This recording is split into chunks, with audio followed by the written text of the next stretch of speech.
நம்ம வீட்டுக்கு உள்ள பின்னாடி அப்படின்னா ஏன் வீட்டுக்கு பின்னாடி நிற்க அப்படி என்ன காரணம்?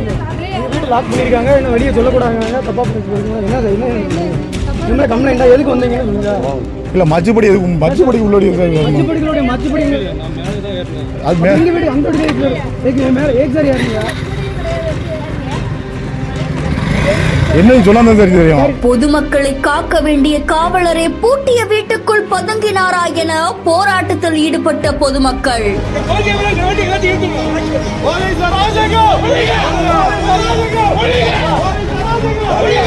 பதுங்கி இருந்த எஸ்ஐயால் அதிர்ச்சியில் உறைந்த வீட்டின் உரிமையாளர். அதிரடியாக ஆக்ஷன் எடுக்கப்பட்டு சஸ்பெண்ட் செய்யப்பட்ட எஸ்ஐ.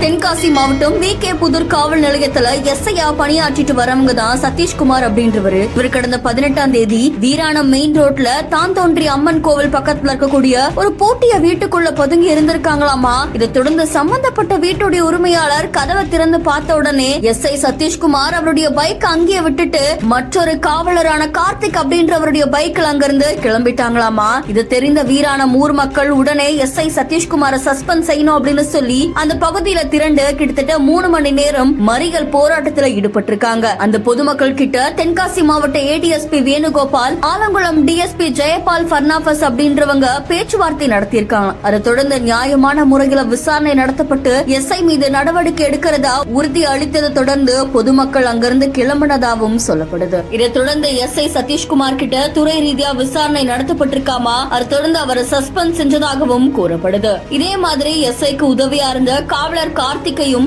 செங்கோட்டை காவல் நிலையத்துக்கு பணியிடை மாற்றம் செஞ்சிருக்காங்களாம். இந்த சம்பவம் தென்காசி மாவட்டத்துல பெரும் பரபரப்பை ஏற்படுத்தியிருக்கு.